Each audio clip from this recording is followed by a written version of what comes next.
మీకు శుద్ధి కలుగునుగాక. ఆమేన్.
ఎక్కడ ఉన్నారు నువ్వు?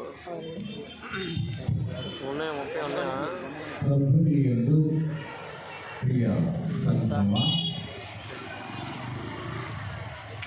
ముందుగా మీ అందరికీ మన పాలక పునీతులైన పునీత జోసెఫ్ గారి యొక్క పండుగ శుభాకాంక్షలు తెలియజేస్తూ ఉన్నాను. వాస్తవానికి మనం కార్మిక జోసెఫ్ గారి పండుగ రేపు చేసుకుంటాం, అంటే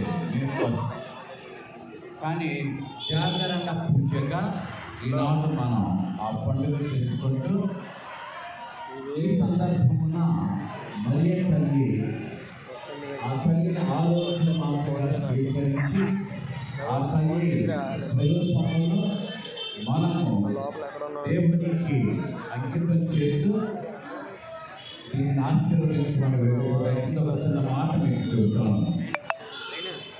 పాత నిబంధన గ్రంథంలో ఇశ్రాయేలు ప్రజలు దేవునికి ద్వారా వారి మధ్యకు ఆయన విష సర్పాలను పంపించారు. ఆ విష సర్పాలు ఆ తల్లి యొక్క ప్రతిమను నీకు అంకితం చేస్తూ ఉండగా ఆనాడు ఏ విధంగా నిర్జీవమైన వస్తువుల ద్వారా సజీవమైన మీరు మాకు అనుగ్రహించిన కృపలను జ్ఞాపకపరుచుకుంటూ అదే స్థితిని యొక్క స్వరూపంలో మీరు అనుగ్రహించమని ఈ తల్లి సన్నిధిని మనసారా ప్రార్థిస్తున్న ప్రతి ఒక్కరికి మీ యొక్క కృపను ఆలోచన అనుగ్రహించమని ఆదులు మీ కుమారుడు యేసు పవిత్ర నామమున వేడుచున్నాము తండ్రి. సర్వశక్తుడు దయామయుడు పిత పుత్ర పవిత్రాత్మ తన కృపను మనకు అనుగ్రహిస్తూ ఈ ప్రతిమను దీవిస్తూ ఈ ప్రతిమ ద్వారా అనారోగ్యంతో బాధపడే ప్రతి ఒక్కరికి ప్రభువు ఆరోగ్యం అనుగ్రహించదరుగాక.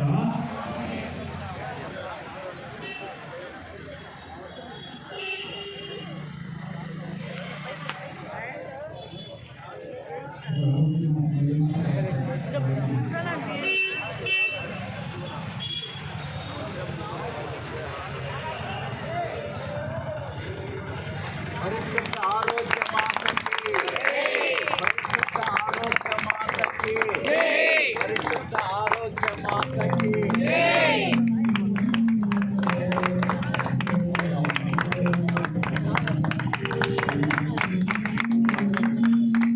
చేతులు ఎలా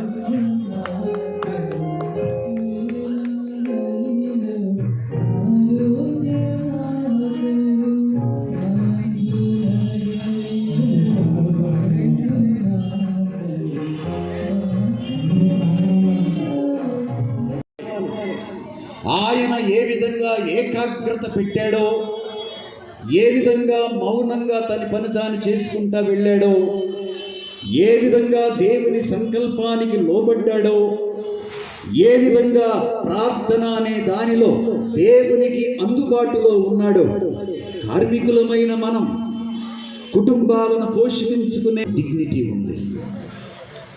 దేర్ ఇస్ ఎ డిగ్నిటీ.